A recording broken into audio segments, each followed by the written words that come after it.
Welcome to Tyrone Free Kitchen, where only the greatest leads can come. Today we're hosting the show somewhere different from where we normally host our show.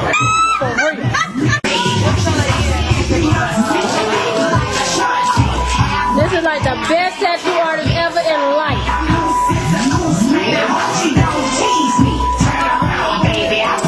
And his wife.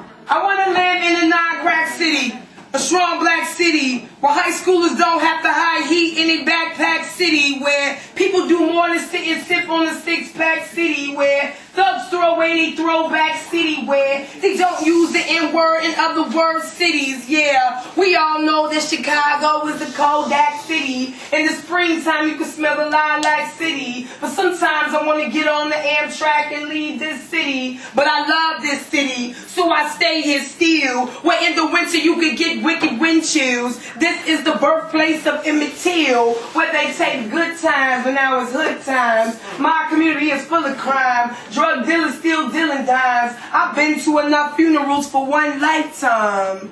Everybody wants to be a millionaire but runs out of lifelines.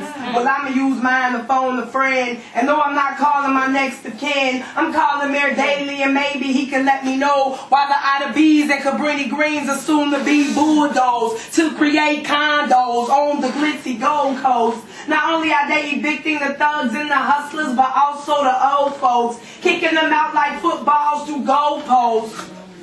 I see dope fiends with froze nose, down wine with them old crows and them tacky green and gold clothes. Out west, where you rarely get rest, where you must invest in a bulletproof vest, or out south when it's the drought you get killed for your clout. They say nothing good comes from Inglewood, but it's like in my neighborhood nonviolence is a dead issue. Well, I'm sick of paying my final respects to the dead along with soaking tissues, sick of saying goodbyes to the young along with I miss yous, sick of turning on the TV and hearing another teen tragedy, sick of police brutality in Chicago, where they take the Blues Brothers, but the boys in blue misuse they badge, abuse they badge. They can leave bruises on you, sister, and won't even lose they badge. So there's one question they gotta ask.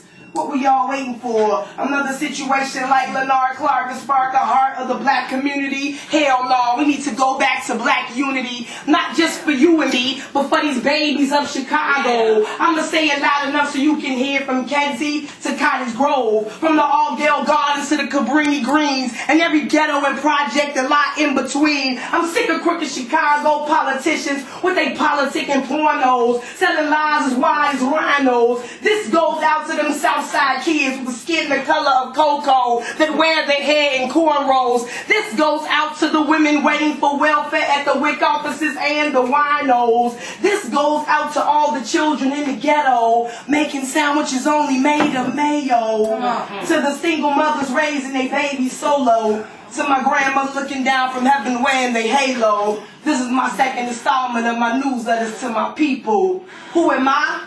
Well, if you must know, I'm a modern day Angela Davis, I just don't have no afro. And I'm seeking change in this city called Chicago. Cause I want to live in a non-crack city, a strong black city, where high schoolers don't have to hide heat in a backpack city, where people do more than sit and sip on a six-pack city, where thugs throw away they throwback city, where they don't use the N-word in other word cities. Yeah, we all know that Chicago is a Kodak city.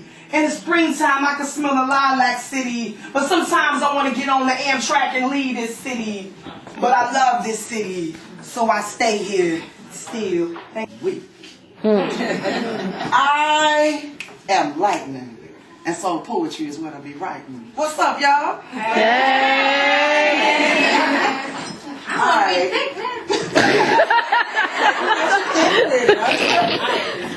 Back in the day, families would come together, be your strength through life's endeavors. Now we have babies having babies. When you ask who's the baby's father, you get, I think. Maybe.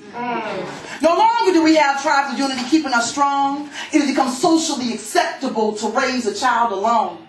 Our daughters aren't young ladies. Instead, they abuse their bodies, grow up fast, get in relationships that don't last, constantly repeating the curse of our past.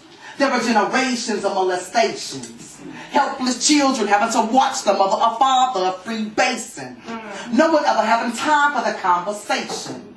Only interested in the life they continue wasting.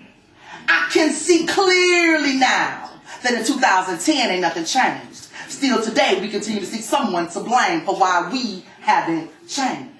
You go through trials and tribulations to prepare yourself for situations. A mistake is a reflection of the decisions you've been making.